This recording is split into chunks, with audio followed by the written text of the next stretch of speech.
he does. I mean, it's that's hair problems to have. I mean, there's the only texture I get on this thing is like some raindrops or something, or maybe some soap when I clean my head. You get that nice, lovely shine that like it's not bad. Like like I know it's weird coming from me with a lot of hair, but like some people look better bald. So Yeah, there's definitely an aesthetic with it. I've come to terms with it, however, because I've been bald a long time. Because I think the hair loss started at Oh no, 23. I'm So sorry. Wow. so it was just like I was trying to save it so the hairline was straight. It was nice. It was crisp. And then it just started creeping up on one side. It started creeping back on the other side. And I started looking like this and shit. And I was like, man, it's got to go. Asymmetry is not that bad of a look. I think like now, I think fashion companies and models like they're pushing the boundaries of like let's see how weird we can get. So I have seen like asymmetric hairlines that like whoa, it's like it looks almost like futuristic, like something you'd see straight out of Blade Runner, Yeah. Or how the boogeyman got the point in the middle and it go back and it go around and all. Yeah. The boogeyman has been coming up so much in RBR stuff recently. Well, I think mostly that's because Cody's favorite. Yeah. Yeah. Well, I think it's mostly because Cody and Paul keep trying to compare him to Danhausen. But like, I don't know. Because they don't like Danhausen, but Danhausen's cool. I like Danhausen. Yeah. Very, very evil. Very nice. Very evil. Nice. Very, very nice. Very rich now too. Oh yeah. Mm-hmm. So I mean, what is his leg still jacked up? How does that? I think he's still recovering. Yeah. He's recovering. Okay. Like the way I've noticed it is until they take their first move in like, in the company, then they're still not 100% cleared. Like, yeah, I get you. I can understand that. Yeah, that's why like when Bryan Danielson took like that choke slam backstage, they cut off like they put the camera angle because they wasn't cleared yet. So just like shenanigans. Exactly.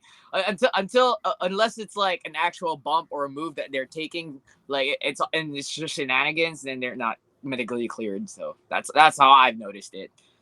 Mm-hmm. Word. So I have a cool intro that I do. It's a little long-winded, but I have to get it out there and everything. We are already recording, so all the audio levels and everything's are straight. We'll even add that little 2 minutes in or whatever, because that's some good banter. I mean, there's no rules, there's no limits here. We do whatever the fuck we want, So, all right, are we ready? I guess I done said enough. So, what up, everybody? This your boy B-Rob, and I'm back with another edition of the Random Rambles with Rob podcast. First and foremost, I'd like to thank you, the listener, for coming back each and every week, or however you listen to podcast. If you're a first-time listener, I'd like to thank you oh so much for giving my show a try. And if anybody recommended you to me, I would like for you to give that person a crisp high five. Noah, can we do that? Can we make it happen? Right this way? Yeah, right there. Boom! There. Yeah, there we go. Get Bandit down on the bottom. You get double. That way. Yeah. You get a high 10. But anyway, I know people are still being cautious and everything, that there's a mystery disease floating around and getting people sick, giving flu-like symptoms and things or whatever. So you might not want to slap hands with somebody. But what you can do is use your social media app of choice to send that person a well-crafted DM to tell them thank you for recommending you to me. Speaking of social media, you can find the Random Rambles with Rob on various social media platforms to include Twitter at 3R Show, Instagram at The 3R Show. And if you just so happen to be viewing this, you might have stumbled upon the YouTube. Look on YouTube, search 3R Show, and you will find us in all our visual glory. There's a couple other places that you can find me, but they escape me right now. So you can go to randomrob.com. That's randomrob.com, to where you can find many different ways to help support the show. And you might see the sponsor. Hooks, Rubs, and Spices. This is where I switch hats normally. Put my sponsor hat on. Hooks, Rubs, and Spices. If you go to hooksrub.com, you can get all manner of seasonings for your barbecue, your vegetables, or whatever have you. I mean, whatever you ingest, you can put Hooks, Rubs, and Spices on it. It'll make it that much more delicious. So go to hooksrub.com and use promo code RANDOM, and you can get 15% off your order. Now I put the hat back on. Almost feel like I should have like the Undertaker gong whenever I throw the hat on. You'd be like, yeah, it just comes with it. It just comes with it. Has speakers in the hat, like that Atari speaker hat. Oh shit! As long as you can roll your eyes back. Yeah, there we go. I still got some sawdust residue from my project out there. They're kind of burned. Oh gosh. Yes. But joining me, you heard all these lovely and seductive voices. I don't know what I just said. I stumbled over my words. But to my virtual left, real life right, I guess, is my co-host on RBR Weekly Wrestling Talk, Pro Wrestling Noah, or just Noah Stewart. Either way, he's here. How are you, sir? Doing good. I'm glad to be here. I'm excited to talk to I am just the jobber of this podcast, but the main event of this podcast is our other guest. Well, oh, thank you. That's very sweet. Speaking of our other guests, and Noah, since you are a guest for our guest, I guess, I don't know.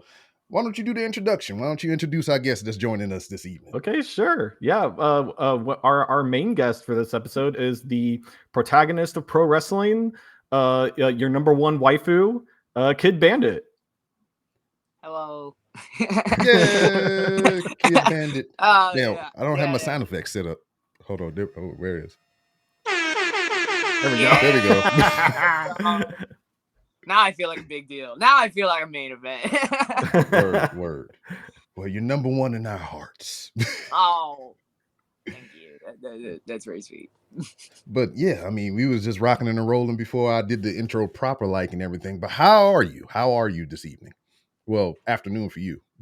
I'm about to go to a very, very last minute impromptu seminar with Booker T. So apparently he's in town. And so like I found this out like maybe 2 hours ago.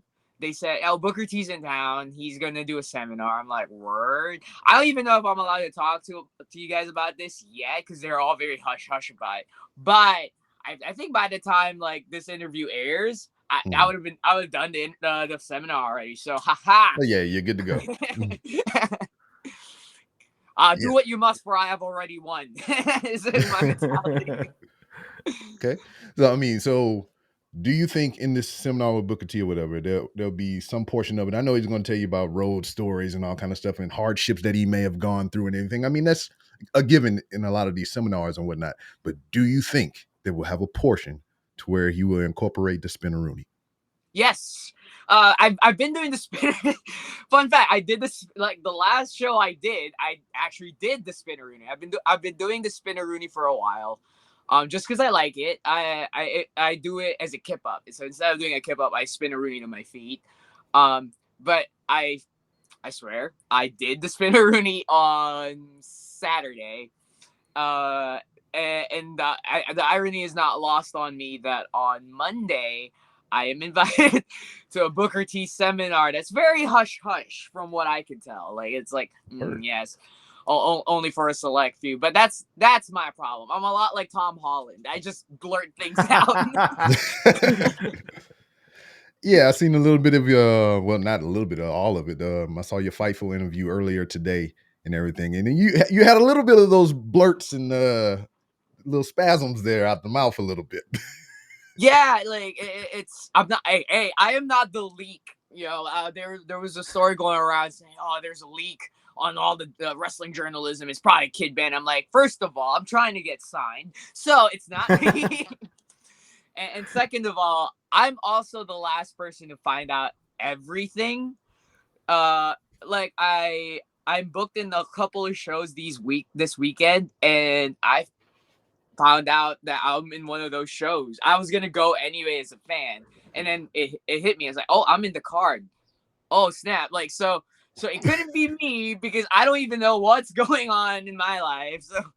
So you know, but yes, I do have. I didn't spoil anything. I just kind of provided a separate perspective on how it was in a weird fan / wrestler kind of like way, because I'm still kind of in the middle of the barricade, as it were, not completely on the other side of the curtain yet, even though people assume that I am. I'm still a big mark, and I still like seeing myself as such because it makes wrestling way more enjoyable, I think. Oh, wait a minute. Oh no. Noah's frozen. I think he said that power just went out. Oh no. Yeah. Well, No, well, there he is. He just vanished. He's gone into the ether. we got to summon him back again, but it'll be like that. I mean, he got to go out there and crank up his generator or whatever you got to do to get his power back. Maybe you can go out there and pray. I'm gonna lend my energy, and hopefully, if we gather enough Dragon Balls, we'll be able to wish him back into the ether, as it were. Word, but a little tidbit that I snagged away from that Fightful interview that I listened to earlier, or whatever. Less than a year in the game, you've been doing this. Yeah. I think that interview was actually about 6 months into my career. I am about, I think this Sunday will be my 9th month wrestling. So yes, still a little bit under a year. But lots of eyes, definitely lots of eyes on me. So lots of pressure, not a lot of room for error, in an intimate, unknown setting, as it were. Like, a lot of people 9 months in do make a lot of mistakes that I'm making right now, but they get the luxury of like making those mistakes in the comfort of the eyes of friends mostly. But all eyes on me right now. I trended on Twitter, which I still don't understand why. Yeah, I mean, it's great. It's great. Like, I don't the fortune of that is not lost on me, but imposter syndrome is real. I don't get why I was trending. I did not get why I was trending in Australia either. I've never been to Australia. But for a couple of days, I was like the #1 hot topic in wrestling, Australia wrestling Twitter. I was like, this is weird. I love it, but this is very, very out of left field. Yeah. Well, I mean, my first dose of you or whatever was your appearance on AEW and whatnot. And the first thing that I seen was the lovely mane of hair. And I was just like, who is that? And that, it sparked my curiosity from there or whatever. So, I mean, hey, Noah's back. Oh, sorry.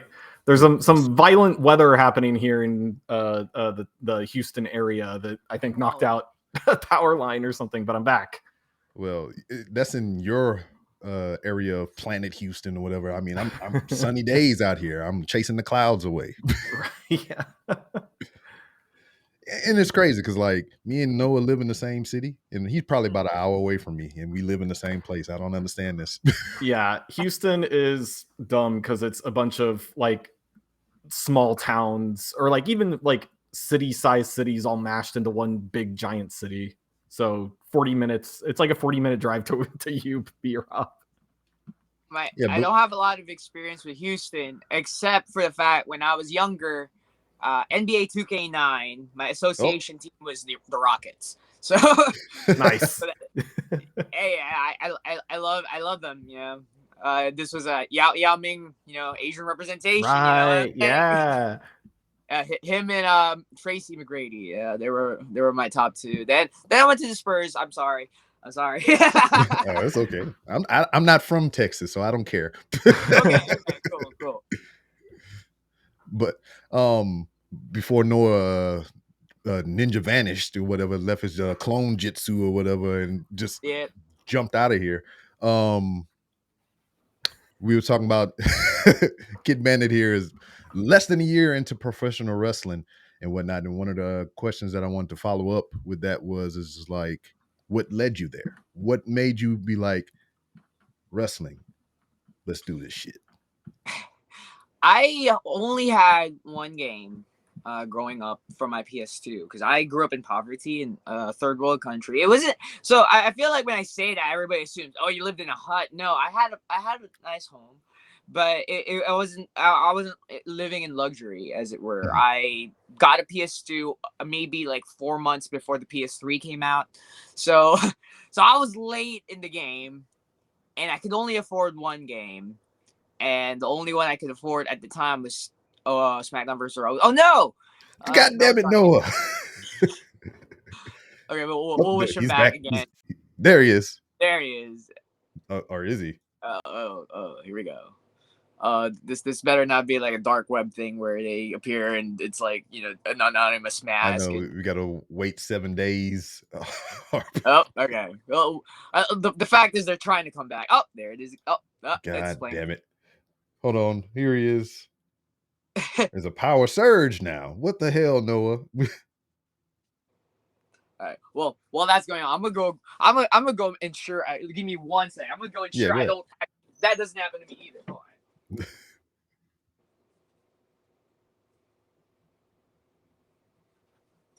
All right, I'm back, and I have my charger with me, so I'm not gonna suffer the same fate. I will be. I'll be very. I'll stay summoned, as it were. There we go. Let's All right. see. All right. He's gonna work it out.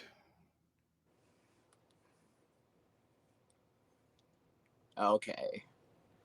All right. I'm set here on this side. Word. So would you want to wait for Noah, or would you want me to keep going? Nah, keep going. I mean, we Okay. can catch him up to speed. He'll figure it out. Yeah. So yeah, like I only had one game, and I went to school with a bunch of like I got lucky that I was intelligent enough, and I say that with quotation marks because I made a lot of stupid decisions. So I'm not Oh, we all smart. do. Yeah.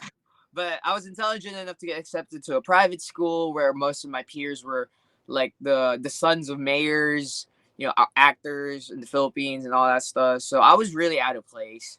But Okay. and in order to try to fit in, like, you know, wrestling was a hot topic when I was growing up. And I wanted to relate to them, but I couldn't really because I didn't have cable, and that's the only way to watch it. So I would pretend to know what wrestling was, you know, and you know, to fit in, I would play wrestling with like a friend that lived like a mile away. Like I would go to their house, and eventually when I finally got my own gaming console, I got SmackDown versus Raw '07. Okay. And that was my only game for a year. But I played it. Like, you know, thankfully the replayability in that specific game was amazing because of GM mode, right? So but that was really what hooked me into wrestling. Is like, even though I'm not caught up in the stories, like I'm familiar with who's who and what's what. Mm-hmm. And it wasn't until one night stand where I was able to convince my mom that, hey mom, hey dad, if I got good grade, and my dad didn't live in the Philippines, he lived in America, so I begged my dad to, like, you know, hey, can you get us cable so I could keep up with, like, you know, wrestling. And, you know, sure enough, you know, we got cable. And when I finally started watching religiously, it was through to the build up for One Night Stand, with RVD and Cena. Yeah. So that was like my real first exposure of like watching wrestling like weekly, is like during that whole period. Like I saw WrestleMania 23. That would probably be my first WrestleMania that I saw. That's not like me going back and rewatch, because I saw 20 on the network. I saw all these other like WrestleManias like that happened before 23. But 23 would be like the first time I was kept up to speed with, like, you know, wrestling, like, you know, wrestling pay-per-views and stuff, and I watched it religiously. And I did have a time period where I fell out. It was during the PG era, with like right before the Nexus happened, and I just couldn't relate, you know. And I like to blame that on the fact that Jeff Hardy left the Fed, you know, like when Jeff left the Fed, I was like, I don't want to watch this anymore. There goes my hero, you know. And yeah, after that, I kind of just stopped watching until CM Punk, ironically, who was responsible for Jeff leaving, did the pipe bomb. And then I'm hooked back in, and I'm like, yep, let's watch wrestling again. And then it's been very consistent since then, you know. Word. Okay. I mean, that's an interesting path or whatever. I mean, I've told it historically or whatever. It wasn't professional wrestling so much that got me into professional wrestling. It was Right. a wrestler that was an actor that I seen him in Ah. movies. And then I was like, wait. And then I went to the video store and then I seen him on a WrestleMania cover. And I was like, what is this WrestleMania? Mhm. And boom, there it was. Been watching it ever since. Yeah, like I think the best wrestlers are the ones with like a good mainstream crossover appeal. Mhm. As far as like as far as like success, because like obviously what's good is subjective. In my heart of hearts, I do believe that Ricochet is like one of the best wrestlers right now in the world. Oh, yes. But I Mhm. can't see Ricochet starring in like a AAA like blockbuster film like The Rock. I could see him do like a cool flip or two, but I don't You can be a expect him to stunt guy. I don't expect him to take the role of The Rock. That being Mhm. said, that's not a knock on Ricochet because I've seen Ricochet make jokes. I've seen their personality. They're really entertaining, but they don't have the Rock's level of like, oh, I want to hear what Rock has to say, as it Mhm. were. Like they just command the presence. So, and I assume you're talking about The Rock, or you're talking about someone else. Like, Oh, I was just you. That's good enough for me. you're talking about like you saw an actor that Oh was no, for me, because I'm a tad bit older than you. It was Hulk Hogan, Oh, it was but Hogan. Yeah, okay. I but figured it but was either Rock or Hogan or yeah, someone else. But yeah, that's what I assumed. Yes. and that's kind of why I wanted Noah here as well because he knows of you from a DPW and everything. But also Noah is a newer professional wrestling fan as Right. well. So it's just like your career and his time watching wrestling is almost parallel in a sense or whatever. So it was just that kind of thing or Yeah. whatnot. Yeah. Like one of the things I've always like wondered is like how do like fans like older wrestling fans. So like this is perfect because like you're one like part of the older generation as it were. So like I am very curious like with the way that wrestling is evolving from Mhm, it's gone from like high character work, very larger than life actual like both mhm, like personality and physicality, like you know, performers to like I want to say like smaller, like less larger than life, more relatable, like mhm. people like Yeah, me. Like, how do you perceive like someone like Kidd Bandit whose like entire shtick is basically like yeah they do cool innovative stuff that's but they're also like 5'5". yeah. They're like 130 pounds. Like how does that like what's your take on that direction of wrestling as it were? Well, for me, growing up, 80s, 90s, and everything, watching professional wrestling, I came consistently to my religious point with professional wrestling during the Monday Night Wars. So whenever that was Yes. going on, that was like when I was there. I recorded it, and when I say I recorded it, it was this machine called a VCR, VCR, and yes, VCR. it took uh, VHS tapes. I don't know if you know what those are, Yes, yes. Yeah, but no, the fortunate like I guess like it's not fortunate, but I did grow up poor, so technology was very yeah. I'm very familiar with a lot of the old tech because we couldn't afford anything new, so I yeah, am familiar with the VCR and VHS and all that stuff. yeah. So it's just like I would because WCW Nitro came on an hour before Raw. So I would watch the first hour of Nitro because that's when they had Benoit and the other luchadors and Mysterio and all those stuff right in that first hour, real high impact shit. And then when that hour was over, I would switch over to Raw and I would watch Raw. And then after Raw was over, I would go back, rewind what I recorded the last 2 hours of But WCW, and I would yeah, yeah. watch the rest of that. But as far as the evolution of professional wrestling to me, from my standpoint, I mean, I really enjoy it. I think it's intriguing because, like, over the years, I know we're not going to get the Attitude Era back. I know we're not going to get, all that old classic stuff back. And for, reasons, we probably shouldn't Yeah, yeah. be doing shit like that, because of concussions and, some of the content, people spoke back then. There's not so much. Rhetoric is definitely, some of them has aged poorly. Yeah. But for me right now, what I look for when I watch professional wrestling is professional wrestling. So I can forgive a lot of the, people will say this storyline is stupid, this makes no sense or whatever. I could give a good hot fuck about all that because I just want to watch the wrestling. I want to see the in-ring, combat. That's what I want to see. And people be talking about, oh, the crowd was chanting this, oh, the crowd was chanting that, and doing all that stuff. I say, you're not watching what's going on in the ring if you're paying attention to all that stuff, because I zone in on that, because like people had problems when they went to doing the Thunderdome stuff during the pandemic or whatever. It was like, oh man, there's no crowd there, it's too quiet, yada yada yada. I enjoyed that shit because there was no distractions. It was just two people in the pure art form of professional wrestling just going at it, and I enjoyed it. It stripped down a lot of the elements in wrestling that take away from the actual wrestling, which I've always been a firm believer that everything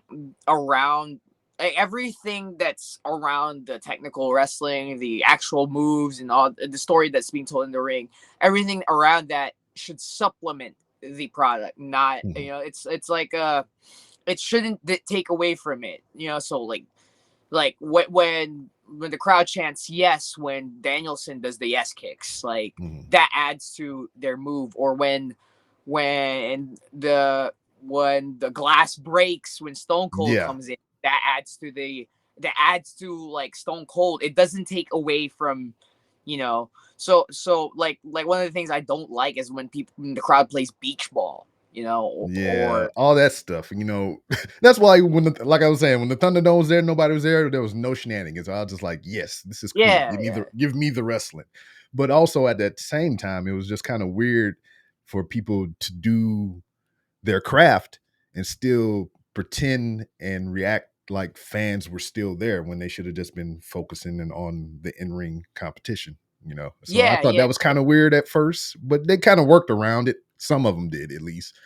And I think the wrestlers with like a good amount of like working the indies, they definitely profited from like a setting like that, because they understand like, oh, like what it's like to like wrestle in front of like 10 people, or like sometimes nobody's there. Sometimes it's 5, sometimes it's 20. Yeah, I get it. So like the ones that had like a lot of in-ring work when there's no crowd, I think they did a better job than like the Performance Center babies who, like they knew only the WWE system, which isn't bad. Like, please, like, don't think this is a knock on like the wonderful athletes who came up from that program. It's just I do think that's a certain advantage of like someone like that works the indies, because I've had weekends where on Friday I'd have like 100 people, on Saturday I'd have like 800 people, and on Sunday I have like 5 people. So it's like, and they'd all be like different audiences. Like like Case in Point, I did a 4-day weekend where I wrestled in Fargo for Time Bomb. Big crowd. I would say 200 to 300 people. Then I did a anime convention, which had thousands of people watching us. Not necessarily just for us, but they had lots of people watching because it's just in the middle of the event. Yeah. And then by Sunday, I wrestled Prestige, and it was a wrestling audience. Like, they were there to watch wrestling. So it wasn't like, it wasn't as cramped as the anime event because, a lot less people, but they appreciated the wrestling a lot more because they came for the wrestling. Okay. So I do understand the whole, like, so that because I'm an indie wrestler, Yeah. So I did see some footage from the anime convention where y'all was just out there wrestling on the floor or whatever. I mean, what was the prep work to go into that? Because, I mean, that was concrete. There was no padding or whatever. Y'all was just pretty much like in a Fight Club circle, just going at it.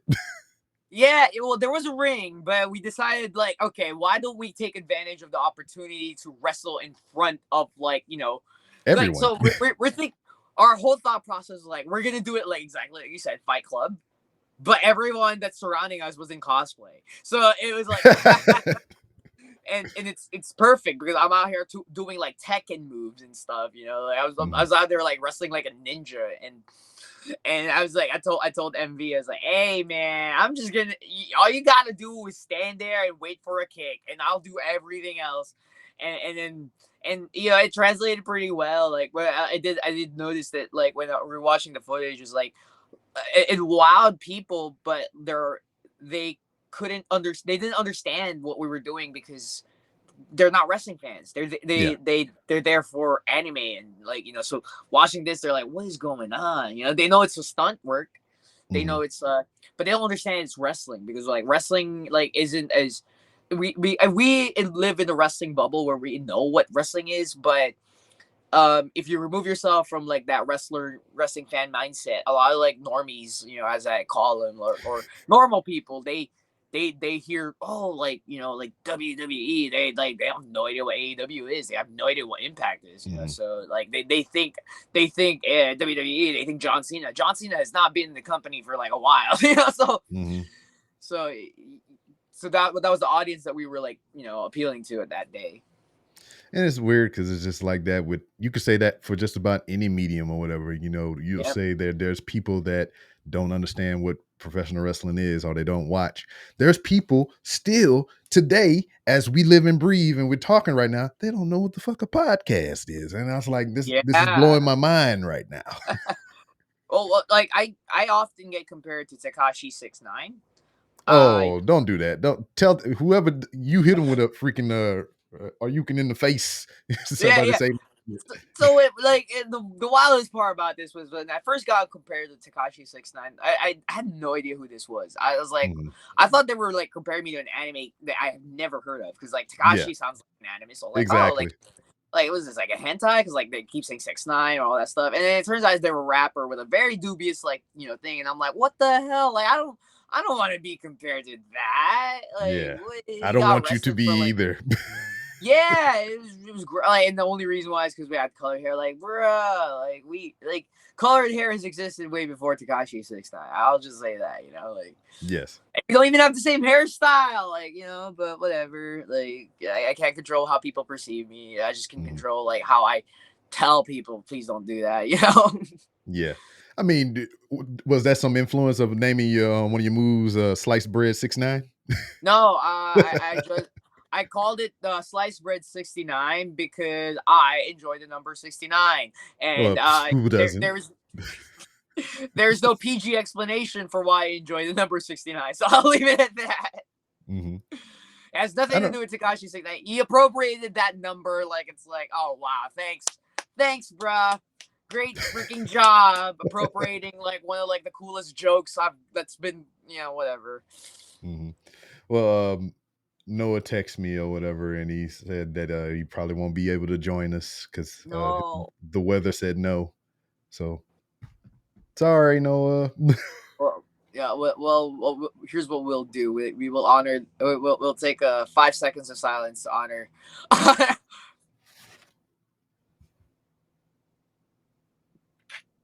Okay.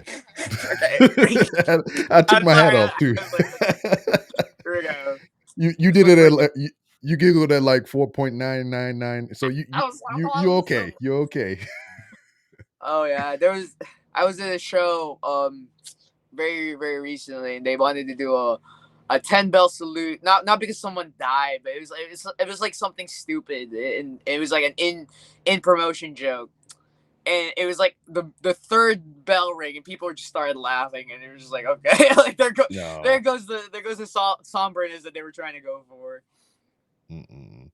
So like, we talk about all these other things like anime and professional wrestling conventions and all these other things. I mean, that's a part of you know, your person. Yeah. So it's just like, how do you take all the things that you like personally and everything and try to infuse that into your character, into your in-ring work? I've had decades. I'm not a decade. I've had a decade. I talk as if I'm old. I've had the decades worth of playing the video games where I would create my own character in 2K and vs. Raw, and I would just in my head like, you know, form these things. So So I literally, me as a wrestler is just me living the creator wrestler dream I've always had. I never thought about it So like that. Yeah. yeah. So every like one of the things that surprises people is like, how are you so creative and good this early on in your career? I'm like, I've been playing the games nonstop. I used to This be is true. I used to be part of eFeds, yo. Like, and like it's dumb, but it's also like that's just the nature of it. Like, and this is a poor example, but like, let me just put it in perspective, because I know it helps. There was a time where World War III.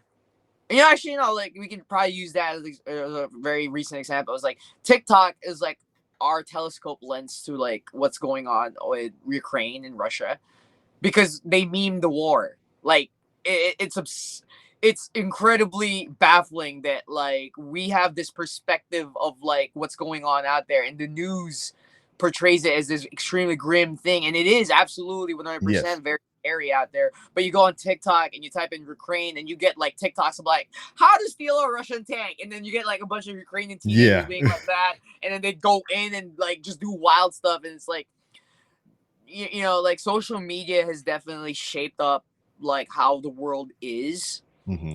and technology and video games and movies and comic books, to the point where it's their influence is rampant, and not just and everything else. Like there was a time where like we looked at comic book movies as stupid, not like it's Not dumb basically. me. Yeah, but like it was like, oh, you watch Star Wars, you're a nerd. Like, okay, Hmm. cool. Like now it's like, wow, like the most profitable like movie franchise of all time. Like who's Hmm. laughing now, But and, Exactly. and so it mirrors in wrestling. Like now you get wrestlers who are avid gamers. Like you're not getting like you are absolutely getting the bodybuilder type, like wrestlers who transition Hmm. from that world. But there's a good chunk of those like bodybuilder types that are also gamers, Hmm. or even geeks. You get these references left and right, and it's cool to like see that like evolution of like back in the day, the wrestlers you get like we pointed out Hulk Hogan was a bodybuilder. Sting was a bodybuilder. Like you talk to them about like Star Wars, they're probably like just like, I don't have time for that, I'm at the gym. Now you get like someone like Keith Lee, who is an absolute unit.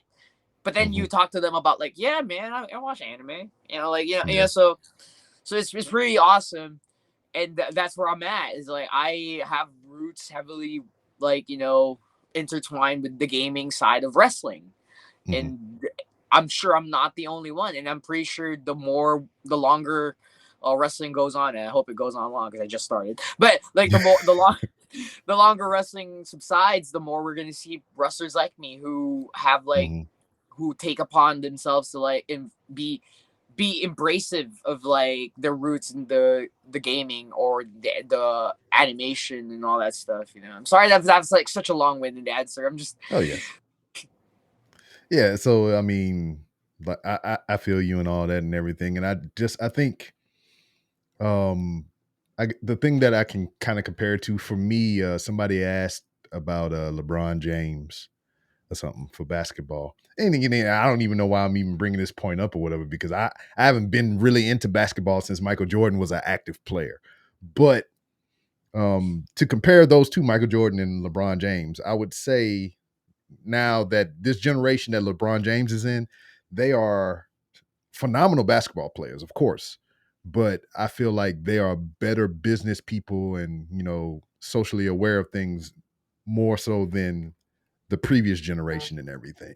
And then I feel like it's the same thing for wrestling as well. I mean, you have so much more insight, and a lot of people are more business savvy than a lot of the people were in the past generations and whatnot. So I dig the evolution. I like how the things are changing and evolving, and it's just like I'm waiting for all this old shit to like die out because yeah I mean I'm just yeah like, we're I'm good. tired of Goldberg coming back. I'm tired of Brock coming back. I want some new shit. I want Ricochet up front with the WWE title or whatever fucking higher prestigious title there is out there, whatever. I want Darius Lockhart out there. I want Yeah Fuego up there. I want all those people up front, but they got to sit there and wait till some old motherfucker decide that he want to retire, or or he can go do something else to make money that doesn't tax his body and shit. And it pisses me the fuck off. I have a very, very similar opinion. But it's also one of those things where I get why they do.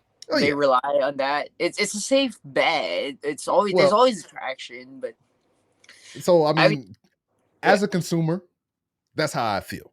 Yeah. But as a man, as a human being, I cannot fault a person for providing for themselves and their family. So if you back up a dump truck worth of money to my house and you tell me, hey man, do 3 matches, we'll pay you millions and millions of dollars. Fucking right, I'm gonna do it. Yeah. So that's the thing is, I very recently I made this post and like people are asking, do you want to go somewhere? You want to get something? I'm like, why are you doing this? I'm like, I want money. I want lots of money. I'm sorry. I like everybody would assume like, oh, Kidd Bandit's such a wholesome like social media presence. Yeah, and I am. I try to be a good person. I also like money. I mean, but I'm also not going to compromise myself for money. Is for obviously like I'm gonna put it out there right now. Like, hey, I like money, but I'm not going to sell my soul to the devil for it, as it were. That being said, I'm not going to turn down like money. I'm not going to shy away from profit. And it, as an entertainer, and you would know because you run a podcast, right? The very nature of what we do is clout chasing. We just have to go about it the right way. Because like when you say we're clout chasers, there's such a negative like connotation behind that. But ultimately, that's what we're all trying to do. The more clout we have, the more attention we have, the more there is a margin for profit. But and this. And how apropos you're talking about business savvy, right? Because I research this. I'm out here like trying to like make sure that I can expand my brand as in the best way possible without compromising my values. Because ultimately that's the important thing, isn't it? It's like what would be the point if I was so rich but I'm not portraying like I'm not me anymore? I change everything about myself so I could get rich quick. It's more like how can I get as much clout in the positive light, make a profit from it, garner as much traction and attention without like without because like I'm not gonna make everyone happy. True.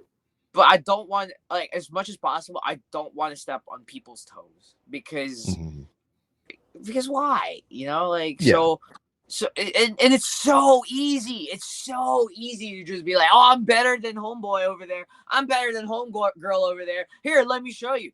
It's so easy to just like get traction like with drama and hate and like like I can't even come up with an example because like it's gonna rub me the wrong way if I do like point out like someone who did something. But let's say wrestler 1 decides to like go off on and start shit with like wrestler 2 and people are like, oh wow, and there's a lot of traction on it, there's a lot of like eyes on it, because people love it. Like people love seeing like it's like driving in the freeway and you see a car wreck and you're like, what's that over there? And everyone's driving slow, they want to see what's going on and stuff like that.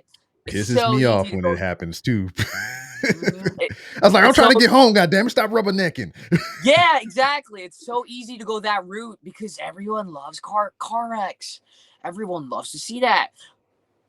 But I don't want to do that because I see that all the time with YouTubers.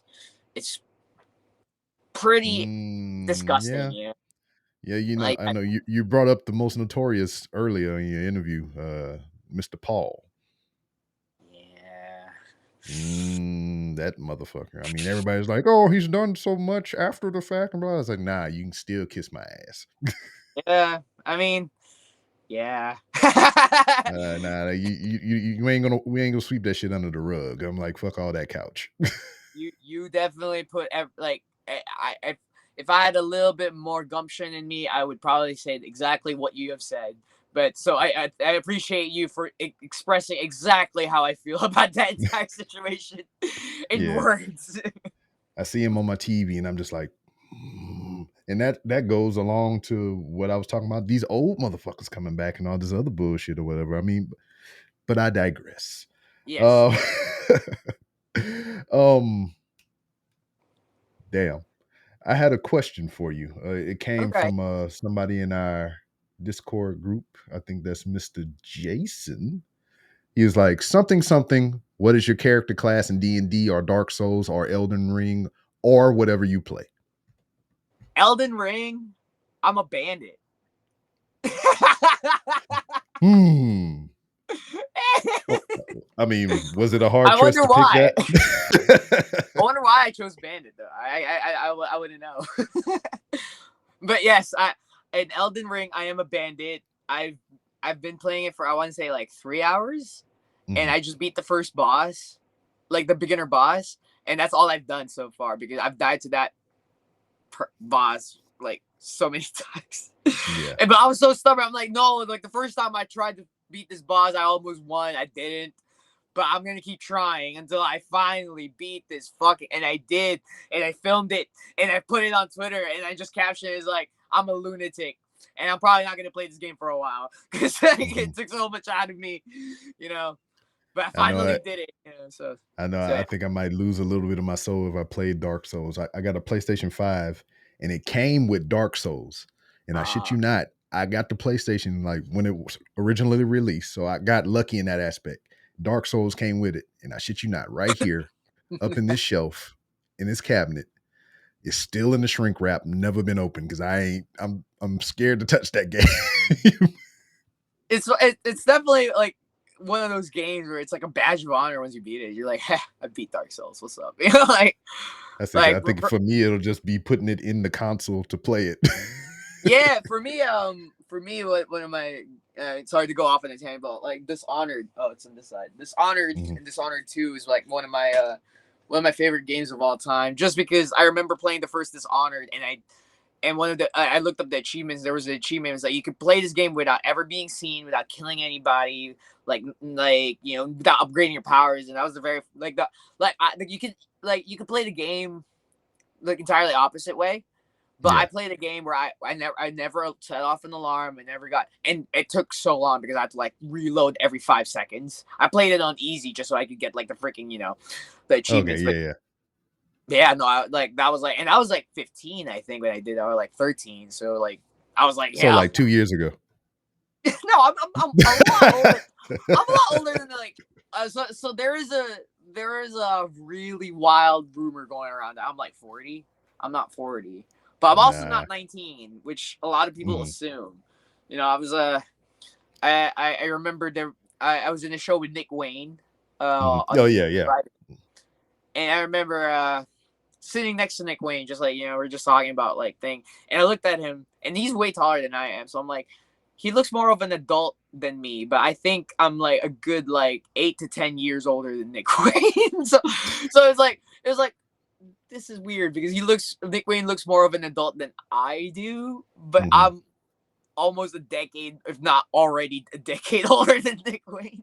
Yeah. And that's crazy because like I have not long been into indie wrestling or whatever. I mean, I grew up on WWE and everything, but like maybe let's say 10 years or a little more than that. I started getting into indie wrestling. I've been to my first indie show and everything. So it was just like seeing all these people grind and doing their things and whatnot. I gained a little bit more respect than I already had for people who did professional wrestling. I was able to even train a little bit and take a couple bumps and run the ropes and do things like that or whatever. So I have a even more, Yes. heightened appreciation for the craft. But now, compared to when I first started, a little over a decade ago, watching independent wrestling, I'm seeing the field get younger and younger and younger and younger. Yeah. So you talk about Nick Wayne, Roxy just signed with WWE not too long ago, and I don't even think she's 21 yet. Yeah. So No. she's been wrestling for like 5-6 years already. Yeah. I'm just like, what Yeah. the fuck? But it's in the same class with that one of my friends, Mimi.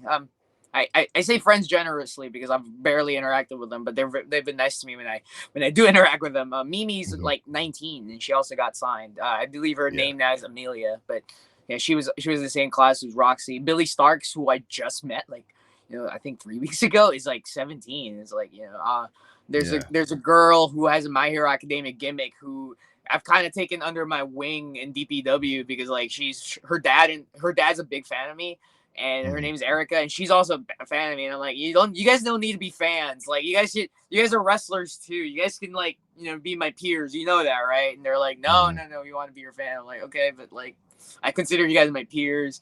So, but yeah, they're like, she's young. Her dad is also fairly young too. So it's like, what is going on? Like, and it's kind of hitting me too. It's like, I do like, it's kind of like a personal crisis on my end. It's like, did I start a little bit late? Yeah. Or did I start at the perfect time? Because I know who I am. And 5-6 years ago, had I been in the indies and I achieved this amount of traction, I would have been a total jerk. I grew a lot as a person and matured a lot more, to the point where if I had experienced this level of like, success back then, I probably would have gone a totally different direction. Would have corrupted you. Yeah, it would have like one of the things that I think endears me with people is that the fact that I'm very self-aware of like what's going on with me. I'm not like, oh, look at me, I'm a big name bandit now. Yeah, like, I'm a rock star. It's a lot of it's like me telling people I don't know why I'm famous. Hey, like, I think you should not to cut you off, but I think you should use that as like big man bandit or whatever you just said. Yeah, big name bandit is here. Yeah, I like that. 8 months into my career, I was on AEW twice. Yeah, look at like okay, cool, like whatever. Like it also, I know a lot of my wrestling peers and indies look at me and think I skipped the line. I don't blame them because I did. I'm not gonna knock my hard work and ethic because I've been working nonstop, like 2-3 shows every week. I hit my 90th match last Friday, so I'm 91 matches in, and I'm less than 9 months in. So it's like there is a grind, there is a hustle there. Yeah. That being said, CageMatch.net not even tracking you yet, so exactly. They I don't know how. I have no idea how to start with that. But hey, let me double check. Let me double check because like because I see now because I thought it was 1D, so it's 2 Ds. Maybe if I add that extra D. Add that extra D. You beat me to not Kidd Bandit. Nope. Still not there yet, but you'll get there, and I'll read all your stats on the show, and it'll be fun.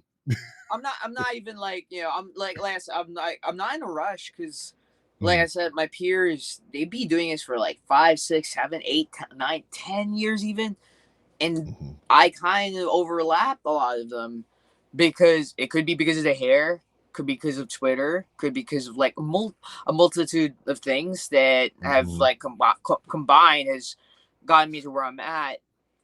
Like, it's so baffling to me to be where I'm at and not really have anyone to look to for an example as a, because like you see in WWE a lot where someone who is about like the same length of like experience as me gets thrust in to swim with the sharks, and they're gonna it's either sink or swim with them, right?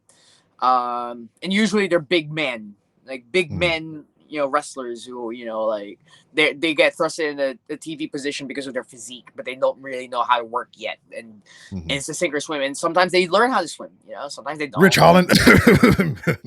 Yeah. I mean, I wouldn't know, like, cause I'm not them because I'm not in the WWE, but for me, I'm in the indies. I am experienced. I have, I want to say like 3 to 4 years of like indie vet experience crammed in like 9 months. And I have the success level of someone who's been doing it for like 7 to 8 years crammed in like 9 months. And there really isn't anyone that's done what I've done in this rate that I've done. And it's pretty scary because I can't look to anyone for guidance. The people who mentored me are Cody, who, he's probably busy doing whatever he's doing right now because I don't even know what Cody's doing. QT, who is like in charge with a lot of the backstage stuff at AEW, so I can't really like I don't want to bother them with that. Or on the other side of that, like people who have never experienced and enjoyed this level of like notoriety. So I can't turn to them and be like, hey, what do I do? Or where do I go from here? So I'm kind of like learning this on the fly, as it were. And I'm kind of paving the way for this because like the pace I'm going back about this is a breakneck pace. I don't, and this isn't me being arrogant. I just can't think of anybody else who's experiencing this much level of like explosion in popularity and, this early on in their career in the indies, at least. In the WWE, I could name a couple, but like in the indies, not so much. In the indies, operate in such a drastically different rule set than it is in the WWE. Oh yeah. And the number one thing is like you're in charge of your own branding and your own business and your own profits, and this goes back to where I was talking about like if I had done this when I was younger and I experienced this much amount of growth when I was younger, I would not be able to handle like the finances. I wouldn't be able to handle like the popularity, or and I'm not saying I'm old. I'm not old. I'm not that old. But I'm also like at the prime age of like I know I have to be careful, because if I'm not careful, I could burn out, and if I burn out now, then I might never get back to like this point. But I also can't slow down either, because I might also like people will catch up and pass you up. Well, I mean, I'm okay with people passing me up, because like at the end of the day, nobody has my hair, unless a person has a very similar hairstyle to me and a moveset that's very similar to me, and they got that like anime gimmick as well. The only person I can think of is that's a sliver close is Oscar. that being compared to Oscar is great. And Oscar's in the WWE, so I gotta catch up to Oscar. Like it's not the other way around where they're trying to pass me. And ultimately, there's so much food at the top of the mountain. There's lots of room in the table. So like I don't care. Like more power to everybody else to like succeed, right? Like I don't want to get to the top of the mountain. It's just me. And I'm like, what am I doing here? Like where's my friends? Like I want everyone to make it, because this is all our dreams. This is all. Yeah. And I think you mentioned that as well on one of your other interviews, to where like you got the opportunity to do the thing at AEW and you immediately grabbed one of your homeboys and was like, hey, put this guy on the show too, or whatever. And that's kind of like I can relate to that as far as this podcasting thing goes, is because I've been doing this for 6 years. And to go to what your point is like I started it because I wanted something that kind of I guess goes beyond me or whatever, because I mean one day I'm gonna stop, but this will still be here and it'll just keep going and going and going. And I have in the beginning what it was supposed to be was like a diary of sorts or whatever, because I was in the military, then I got out of the military. Thank you for your service. Thank you for your support. I just figured out what to say when somebody said that. No, I'm in the same way. It's like it's awkward for me to say, like, because I served too. But like I'm like I didn't do anything. So I was in the motor pool on my phone. Whoa, you say motor pool? Where Army or what? Army. Okay, all right. Yeah, because not too many people say motor pool. So yeah. I was either figuring the Army or maybe Navy Marine Corps, but yeah. I was right on my first guess. Yeah. Have you ever been to Fort Leonard then? Is that the one in Missouri? Yes. No, but I know that's where they send people who get arrested. Yeah, that's where they do the MP training as well. Is it Leavenworth or Leonardwood? Like that. Leonardwood. Leonardwood is where they do the MP training. So I guess you could go to jail there. But okay, I know it starts with an L, and that's my friend got stationed. Leavenworth is jail. Leonardwood is training. So Leavenworth is the one. Okay, so Leonardwood. I have not been in Leonardwood or Leavenworth for that matter, but I am familiar that one of them is in charge of like something with the law. Okay, yeah, but because I was gonna say, that's where I retired out of, Fort Leonard, the armpit. The armpit of Missouri or whatever. And I call it that because legit, if you look on the map, it's down the road from a city or a place called Devil's Elbow. So you got the elbow, you got the armpit. Oh, okay. So I was stationed in one of my hometowns, which is Anchorage. So Anchorage, lucky you. Alaska. Yeah, it's lucky for me, but not so much lucky for my peers. Yeah, because I mean, I'm used to this. And then Yeah, everybody's like, I'm not used to this. I'm not used. To be fair, I wasn't actually used to it either. You know, I was like, this sucks. Like it kind of tainted my perception of Anchorage. Now it's like, yeah. Back then, I used to think I used to live in Anchorage. It was cool. Now that I think about Anchorage, I used to live in Anchorage. And I was in the military in Anchorage. So I was like, you know. What? So do you just do 4 years? 3. 3? Okay. Yes. All right. Yeah. You I did was like infantry. So my tech school was part of my basic training. So I just had a little bit longer of a basic okay. training. All right. Word. So like, is that kind of why you got the late start with wrestling and everything? Yeah. It was a combination of like never being an athlete growing up, being kind of out of shape. Yeah, they'll kind of whip that into you a little bit. They absolutely did in the army, which is how I was kind of in shape in the army, and then I got out, had some mental health issues, some demons I had to face, so I drank a lot. Ooh, I can relate. Yeah, and I, you're a kid that, you had a purpose. You realize that you're not really a good fit for the army because you're really fucking weird. Oh, well, nah, that would make you a perfect fit, really. Because there's some weird motherfuckers in the military. So you're absolutely right there. But I was not a good fit for the army personally. So as soon as when they asked me if I wanted to re-up, I said nah, I don't for me. But that's all I've known. That my first taste of independence. And it's funny because I say independence, but in the army you're actually kind of babysat. Like you had a sergeant making sure you're sleeping and waking up on your information. Yeah. Your hand is held. Yeah. For the most part, you're independent when you're not on the clock, but you're on the clock 20 hours a day if we're being honest about it, because pretty much you're always on call. Some motherfucker decides to go drink and drive in the weekend and you're fucked. Yep. And you have nothing. You had nothing to do with that.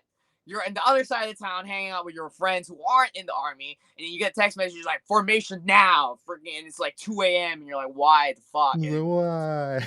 And it turns out your fucking squad mate got drunk and drove, and now nobody's allowed to leave base, and it's you're basically in you're policed. You're babysat, and when I got out, I didn't really have a direction. I was drinking all the time. I moved back in with my parents, and I just all the unhealthy habits that was offset by the physical fitness of the army that I didn't have to do anymore. I didn't have to go work out at 5 a.m. anymore. So I gained a lot of weight, lots of weight, and I was depressed. I was eating a lot. I had, and you being a veteran, you could probably relate. You lose some friends. Yeah. Not to the war, but to themselves. And seeing that hit me hard because I was kind of walking that path too. And it was terrifying. And when I finally found the opportunity, I got in trouble with the law, because that'll sober you up real quick. Yeah. I was just like I didn't know how to be an adult. I was just I was so used to having a sergeant or a captain tell me how to live, and yes sir or yes sir, and I'm so without that guidance I was kind of fucked. And wrestling turned my life around because during that whole period of depression I had, that it was something I nostalgically associated with a good part of my life growing up. And I figured I know how to get in shape. I was in the army. So I enrolled for wrestling school, and it's not an exaggeration when I say wrestling turned my life around. It did. I lost 150 pounds. my hair grew and it's nice and fluffy and beautiful.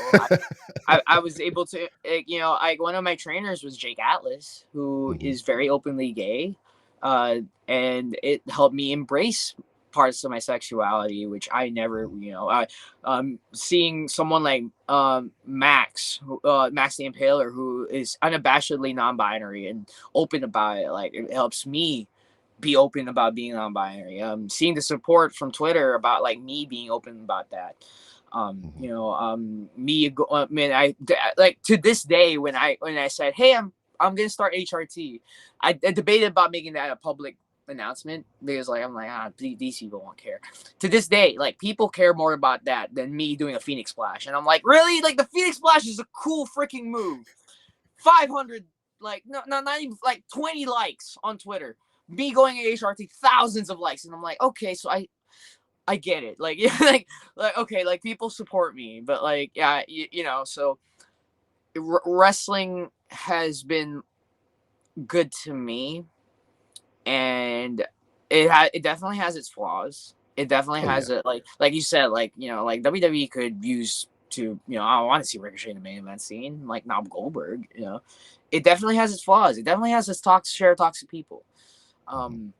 There's definitely lots of things about wrestling that makes me kind of be upset that like why yeah man, this shit's a work. Come on, like what? Like this shit's a work. It's well, why are we treating it like like why is it so like why are people so shitty? But at the grand scheme of things, it did save my life, and and if I could help, I guess like leave it a better place than when I found it, then that's the goal, And it's Yeah. such a profound way of saying like, yeah, I just want to make money and do good, but yeah, like I want to make money and because like it and I guess let me turn it around real quick. I want to make money because I want to buy my parents like a nice house. There we go. Let's Yeah. go. Yeah. That's always a goal too. But like going back to what you were saying, and even to kind of go off of what you were saying, when I spent 16 years of my life in the military. Mhm. And that was like right out of high school. And then like even before I joined the military, I got somebody pregnant. So it was just like I'm not a kid anymore, but I'm still a kid with a kid on the way, and now I need a job.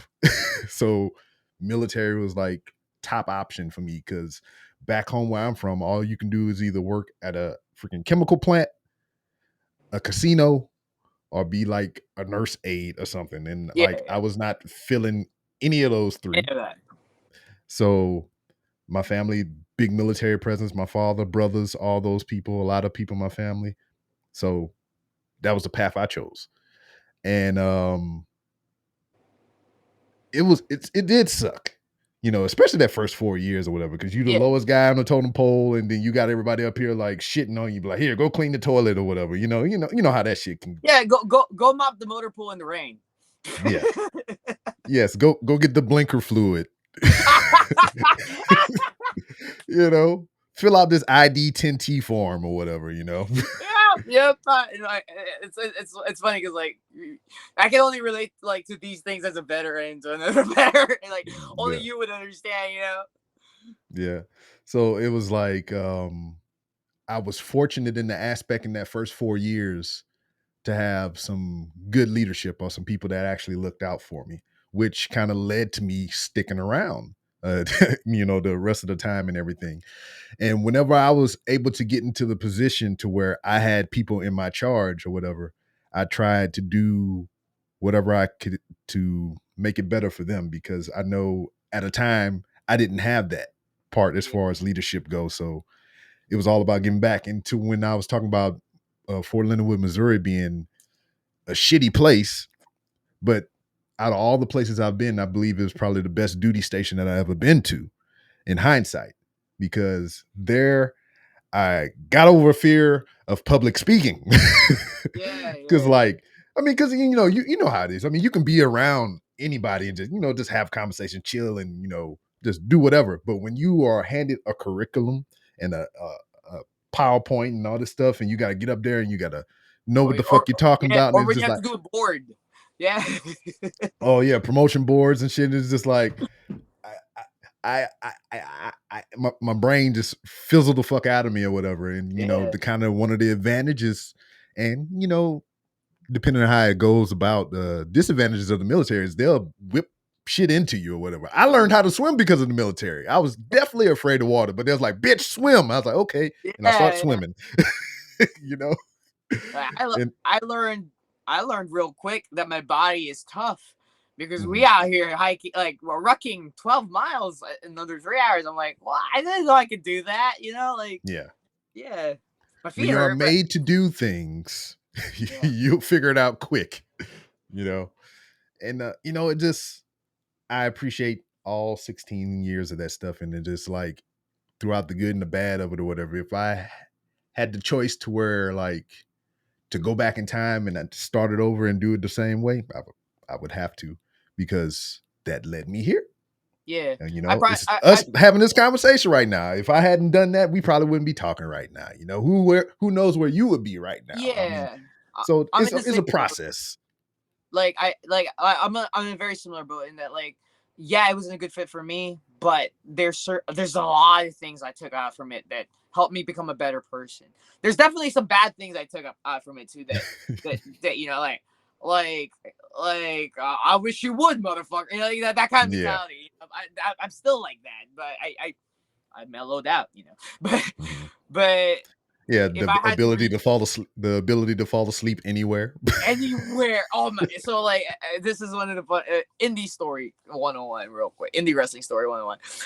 I get hotels now when I get flown in. But when I tell promoters, hey, you can just drop me off at the airport, I'll just stay there. They're like, really? You don't want to sleep in a hotel room? I'm like, believe me, I have slept in places you would not believe a human being could sleep Boy. for 4 hours, function Mm, for 2 days in a row, and then I'll be okay. And the mhm. fact is, like, I had to do those things without energy drinks. Yeah. Yeah, I'll be fine. And yeah, but to echo your statement, yeah, no, if I had to go back in time and see if I want to redo it, even though it wasn't a good fit for me, I probably would, but I'd choose the Air Force. So That's why I was trying to push on to my son or whatever. I was like, man, you did Air Force ROTC, man. It's a slam dunk. Why don't you just go or that way?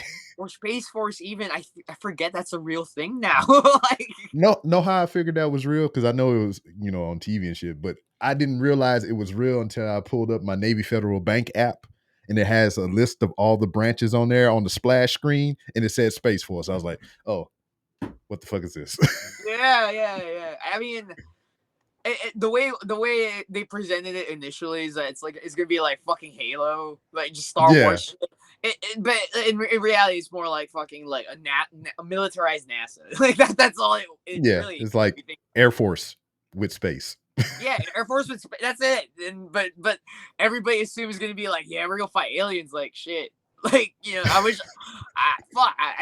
If the Space Force, I'm not ashamed of like being infantry in the army. There is a certain badge of honor of like being in the front lines, fucking doing like hoo-wah shit. Like granted, we Mhm. hate saying hoo-wah, but fuck. If Space Force was on the table when I was like 18, that's a hard fucking sell, man. Yeah. Man, they bring this draft back around. I'm like, hey, draft me to the Space Force, baby. Yeah, bro. I want laser guns and shit. What the Hell fuck? yeah. As long as we ain't doing no Starship Trooper ship or shit or whatever, I ain't as trying to long fight as no you, bugs. yep. Fuck that. As long as you don't send my ass to the Clendathu, I'm good. Yeah, fuck all that couch. No, but I did have a discussion with my friend who's still in the service about why Starship Troopers was such a good movie for people in service, and it's because it's one of the few movies that start off with you in high school. Mhm. Going into the service.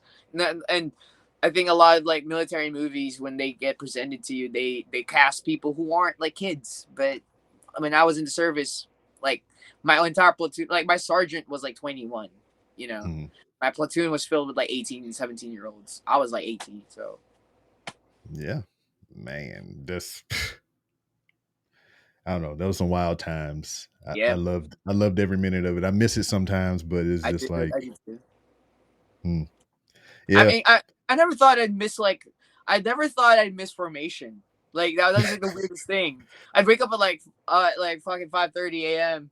and I'm like, why am I awake? Why am I getting dressed? Why am I sleeping in like workout clothes? You know, like I do miss I miss some things, yes. Word. So usually when I have professional wrestlers on the show, I have a list of 5 professional wrestlers that I would bring up, and I'll say their names, and I would just like your honest opinions and thoughts upon their names and whatnot. So I got 5 of them here for you, and since Noah is into like anime and comics and all those other things, he had 5 things that he wanted to ask you as well in that realm, but he's not here, so he texted me his list. Okay. So we'll start with Noah's first. We'll just kind of, volley back and forth between my 5 and his 5.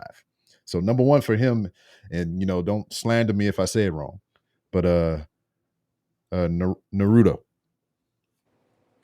My number one opinion about Naruto. Okay. Naruto. All right. So that's how I said it in my mind, but I said it because I thought I was saying it right when I said it out loud. You're fine. What do I feel about Naruto? It's such a long-winded anime with a lot of filler. He was probably the one character that stayed pretty consistent. I mean, a lot of them did because the show itself has such a wide, diverse cast of characters that there wasn't a lot of room for character development because every archetype is filled. Naruto himself ended up with a lot of. Are we talking about the show or just the individual? The show or the individual, however you want to attack it. So the individual himself didn't really grow. There wasn't a lot of character development. He grew up, but his personality pretty much stayed the same. Because the nature of the show is because like it's in a grand ensemble filled with a lot of colorful cast of characters that didn't really that filled all the roles. So like you can't there wasn't really a need for like someone to like change their personality. And I personally prefer watching people develop in medium. I really like how, like, for example, like Luke Skywalker in Star Wars went from like very optimistically naive in episode 4. In episode 6, he's like this wise like person who's very cool and collected and composed. Naruto didn't enjoy that character development, and now he's an adult with kids. And I do like him still, just because one of the plot points of like the show is that he had one conviction, and he wanted to be the Hokage, which was like in-universe president of like the village, I guess. And he worked his ass off to get to that point. Did he have a lot going for him? Absolutely. But he also had a lot of things going against him that, made it kind of a challenge for him to get to that position. So that's my long-winded opinion about him. Now, the short answer is, yeah, fuck with him. All right, so my first professional wrestler off of my 5, Heather Monroe. Oh, really? She did. Is it like, okay? You probably heard it from like the Fightful interview, but Heather's my coach, one of my original trainers. Yeah, and I gave her a ride here at a New Texas Pro Show, so I had to pick her up from. I'm curious, but did I ever come up in like conversation at all with Heather or no? Well, I'm an awkward person when it comes to people, so it was just like the Booker called me up. He's like, "Hey man, where you live at?" I was like, "I live on the north side." He's like, "Could you do me a favor?" I was like, "Of course. What you need? Could you pick some talent up for me?" I was like, "All right, send me the address," and it was her. Okay. Well, Heather was one of my original trainers when I first started wrestling. She was there every Monday. And she would actually come in before class to work out on her own. She was very dedicated to the craft. I think one of the things about Heather that a lot of people see is that she's pretty. Obviously, she's very pretty, but she also has this mindset that she didn't want to just get by as just another pretty face. She actually wants to like showcase, like, look at me, I can wrestle. Like, I'm not here because of my looks. I'm here because of my looks and because I can fucking wrestle. So I respect that, because I'm actually surprisingly in my wildest dreams, never thought I'd have that problem where people like I have to like prove that I'm not getting by just with my looks, or I guess like with the hair, you know, like, or I'm not getting by with just my gimmick. I can wrestle if I have to. If I have to rely on just my technical abilities alone, I could put on a good match.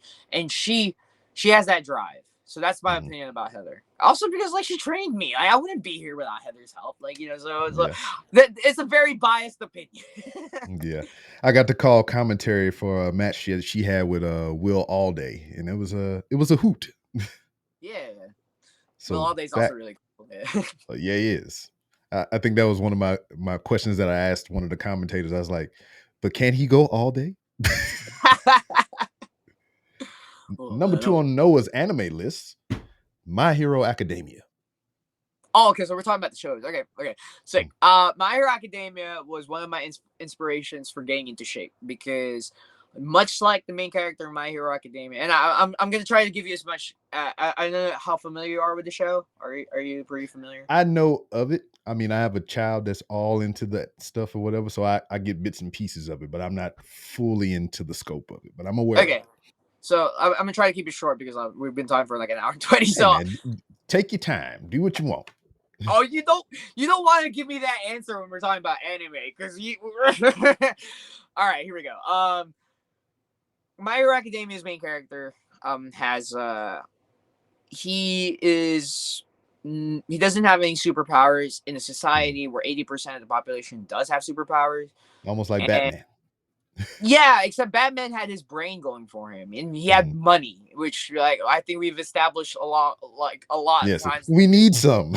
we like some. We need some. We were not, but he didn't have anything going for him. He was actually being bullied by like his childhood friend, who was a genius. You know, who was very smart and very powerful.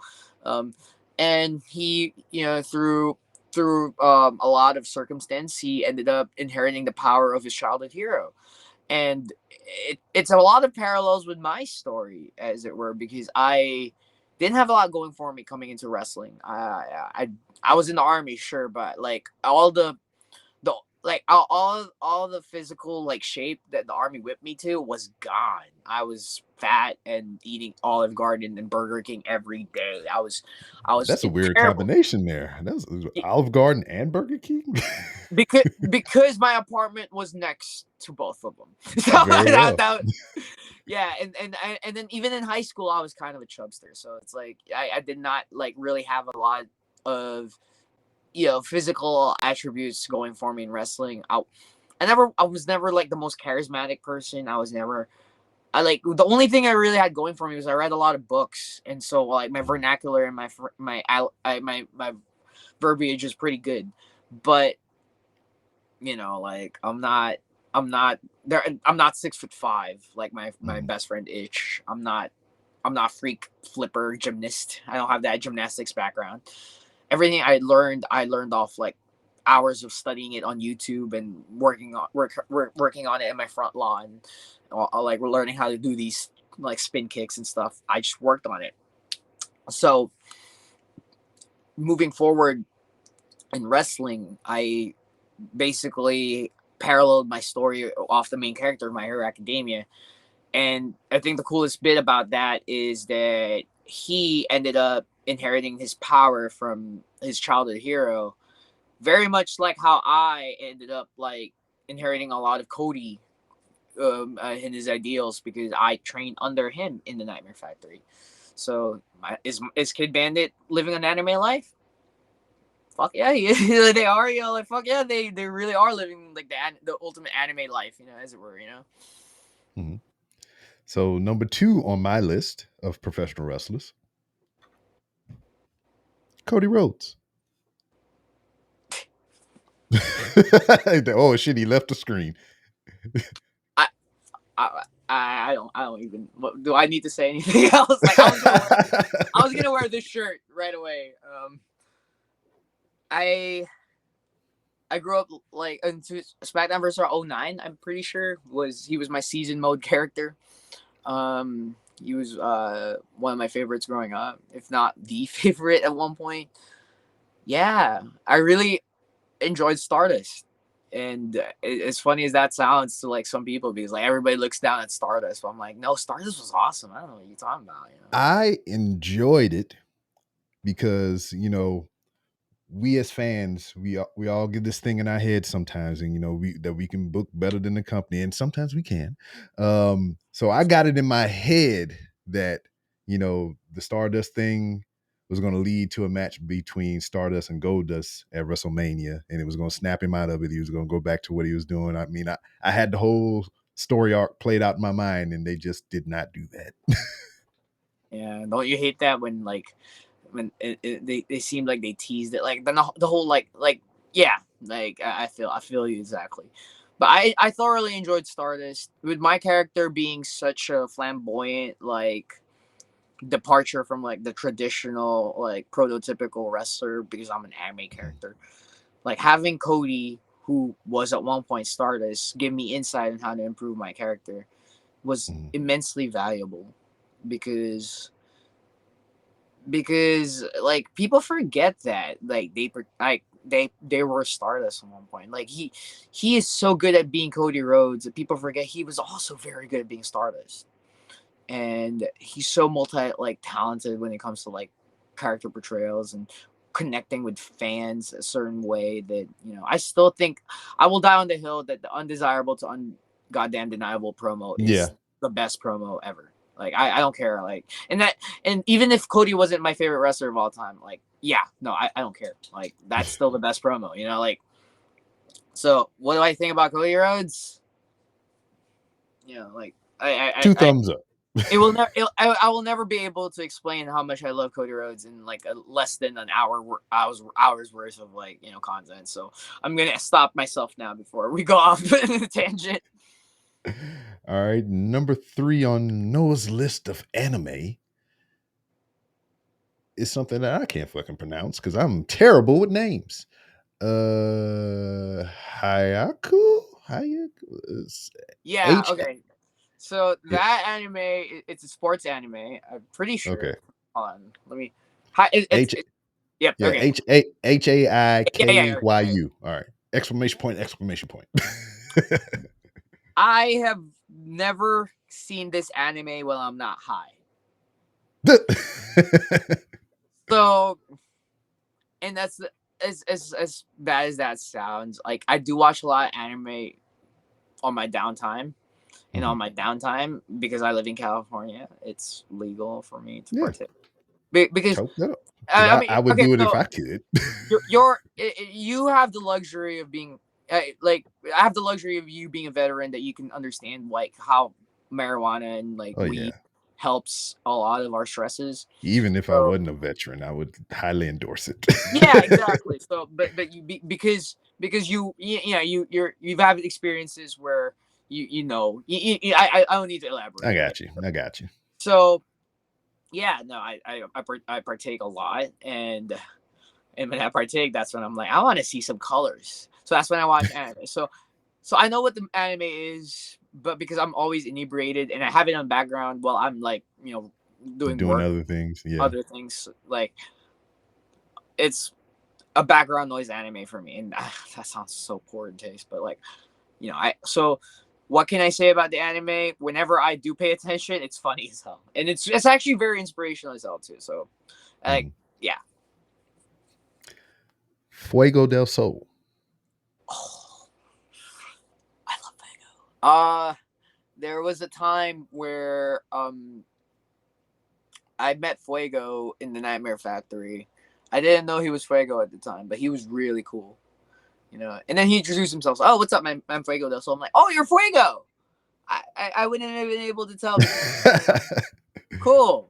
And but yeah, like the fact that they were really nice to me before I even knew he was Fuego. And it's fun fact, like his cousin AK was also in the same camp as me. And I did like my AEW like dark match. I wrestled Fuego. And Fuego is so nice. He's always giving me pointers. Every time I run into them, they're very, very sweet. I want nothing but the best for Fuego, because Fuego works so hard for it. And a lot of the times, like, that goes over people's heads, that they like, that they're so good, because like because of like the way they're being utilized in AEW right now. I don't think like it does him justice with how good he really is, you know. So Mm-hmm. and I relate to him a lot because he had a lot of people didn't believe in him at one point. He had roots coming in from backyard wrestling, and like a lot of wrestlers who are Boy, trained, that old mask was rough too.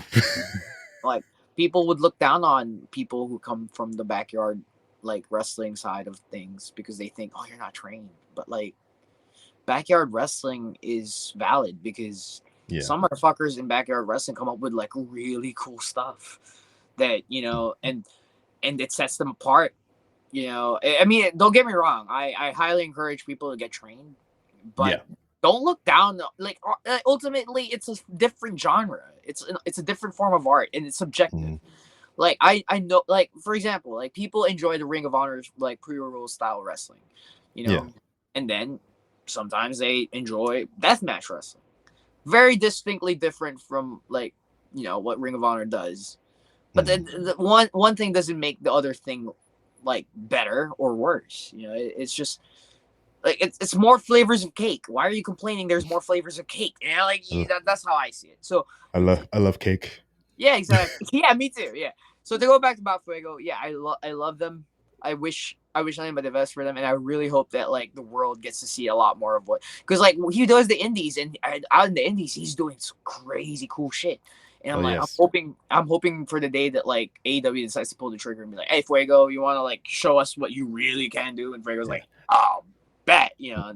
Once again, he was here at New Texas Pro, and I seen this man do I don't know how the fuck he did it. He did some kind of like a head scissor thing and turned it into a freaking destroyer. And I was like, how? Yep. Yeah, was it when he wrestled Ninja Mac? No, that was before I seen him wrestle Mysterious Q.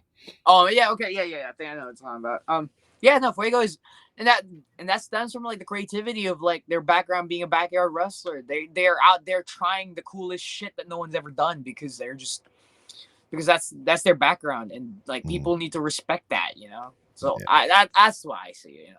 Yeah, speaking of Ninja Mac, shout out to Ninja Mac, former guest of this show or whatever. I got to talk to him, and that dude just like actually ran away as a child and went to the circus.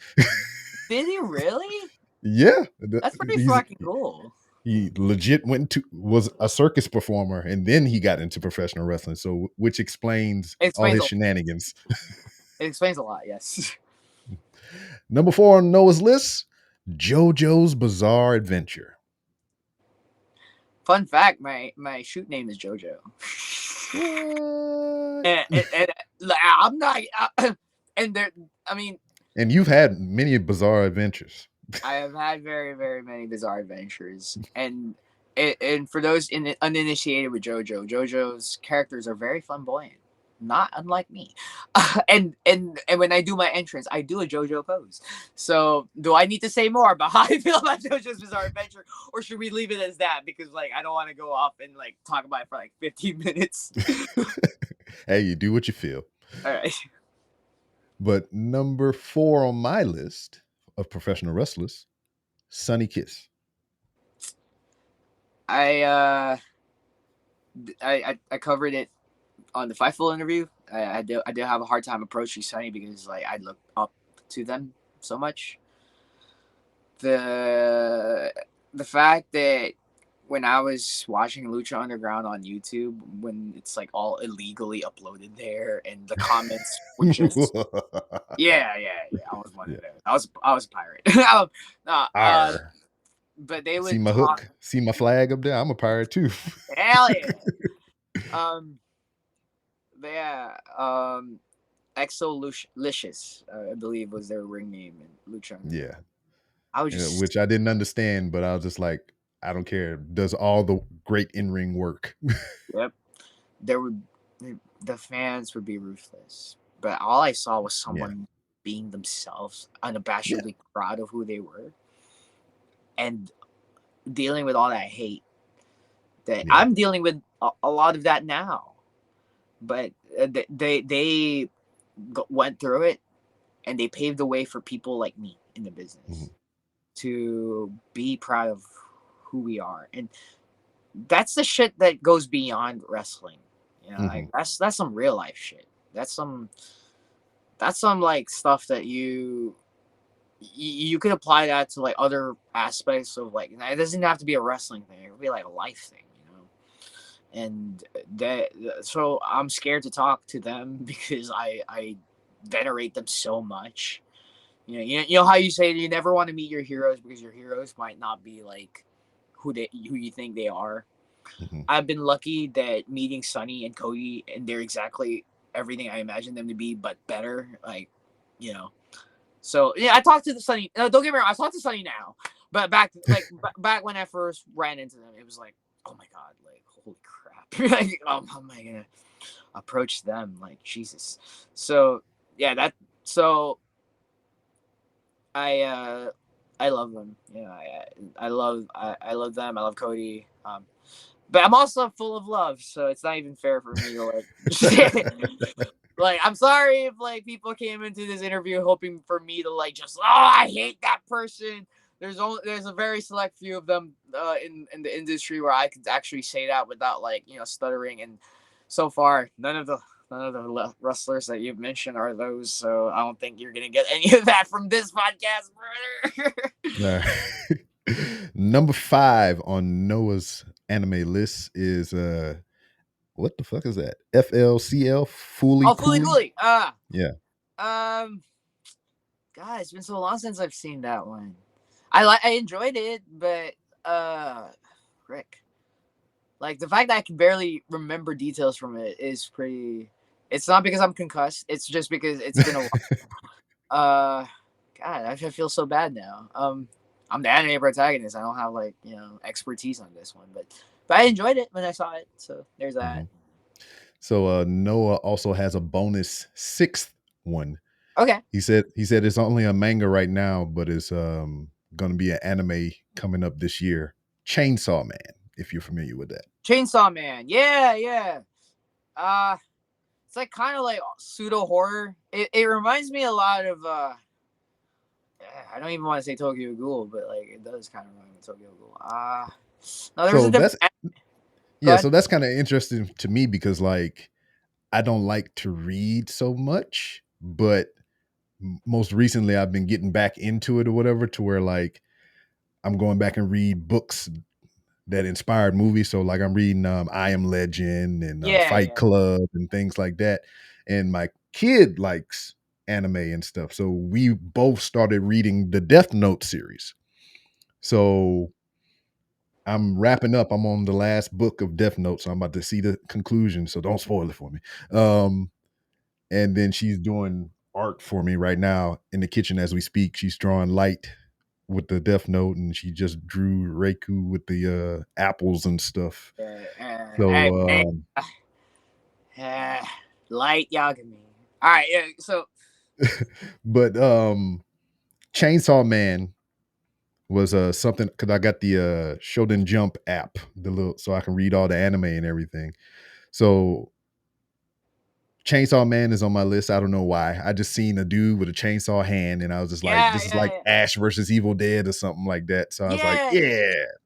So I think it's kind of weird because like everybody expects me to be like this super ultra weeb, but I'm also like very well versed in like the Western geek stuff.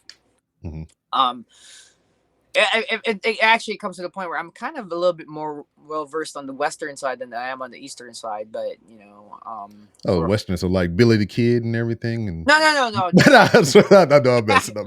no. But hey, you want me to like talk to you about cowboy stuff, cowboy shit? I got you. So anyway, yeah. Trace, frick. I think it gives me Black Butler vibes almost, but not really. Like, I don't know. It's hard to explain. Like I've read a couple, not enough for me to form a freaking great opinion. But yeah, uh, yeah. Sorry. It's okay. And number 5 on my list, and my last one for professional wrestlers, Warhorse. Oh yeah. Warhorse, my big brother. Warhorse is fun, very fun. I learned so much from them. Because I literally like, is it Sunday? Oh, it's Monday.